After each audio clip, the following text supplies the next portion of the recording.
来週までにみんなに宿題があります。オリジナルのシナリオを書いてきてください。オリジナルのシナリ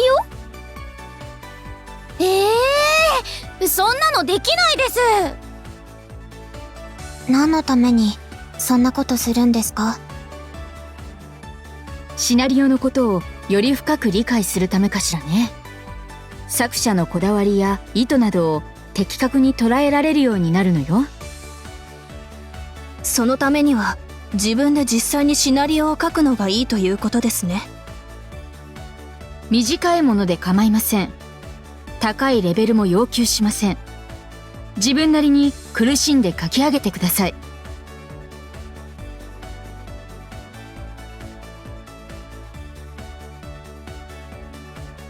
シナリオを書くって難しいな。どうしたらいいのかしら。皆さん、シナリオ執筆お疲れ様でした。それではお互いのシナリオを読んだ感想を聞かせてください。まずは明神さんの書いたシナリオから。こんなに頭使ったの初めて。すごく大変だった。輪廻のシナリオは句読点を正しく使った方がいいと思います。句読点か。句読点って何？点とか丸のこと。句読点一つで意味だって変わってくるの。美しいお城のお姫様と美しいお城のお姫様では違うでしょ。ほんとだ。美しいの意味が変わってくる。じゃあ宇津木さん、丸山さんのシナリオはどう？ファンタジックな横文字と難読漢字が多く読みにくいです。カタストロフィーとか地味猛量とか。それが我が輩の世界観だから。小説じゃなくてシナリオなんだから読むのに苦労したら意味ないでしょ。じゃあ遠見さんのシナリオは？点々が多すぎます。主人公がほとんど喋ってない。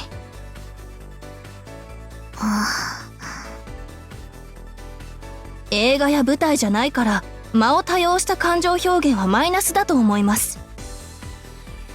そういう悟りのシナリオはどうなの？これです。そうね。宇津木さんのは難しすぎるんじゃない？もう少し一般人に理解できるものを書けるかしら。そう言われても。宇津木さん、明日まで待ちます。別の作品を書いてきてください。わかりました。やってみます。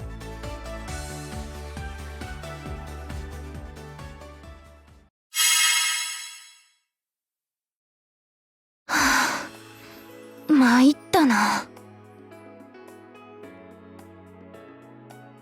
簡単なものを書こうとしてもつい難解なものを書こうとしちゃう。締め切りは明日なのに。とりあえず図書館で借りたシナリオ集でも読むか。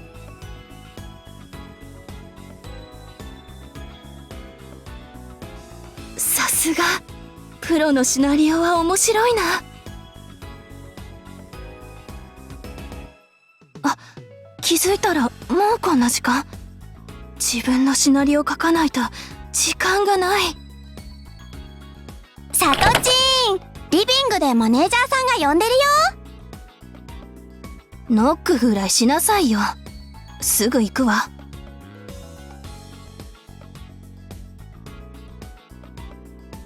それがなかなか進まなくて、つい考えすぎちゃうし力が入りすぎちゃうんです。そうなんです。大衆受けする完璧で隙のないシナリオを書きたくて。でも私が図書館で借りたシナリオ集にはありました。すごく面白くて完璧なシナリオたちが。最初から完璧なものなど存在しない。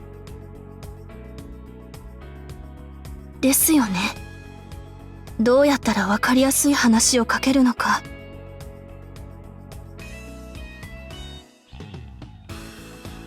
素直な気持ちか。素直ってなんだろう。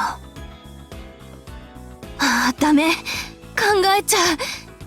ちょっとだけゲームしてリフレッシュしよう。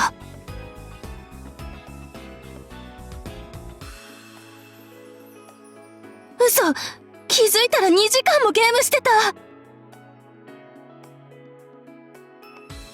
私って割と冷静な人間って思われるけど、でも好きなものにはついつい夢中になっちゃう。実際は完璧なんかじゃない。いっぱい抜けてるとこがあるんだよね。なんだか書けそうな気がしてきた。よし、一気に書いちゃおう。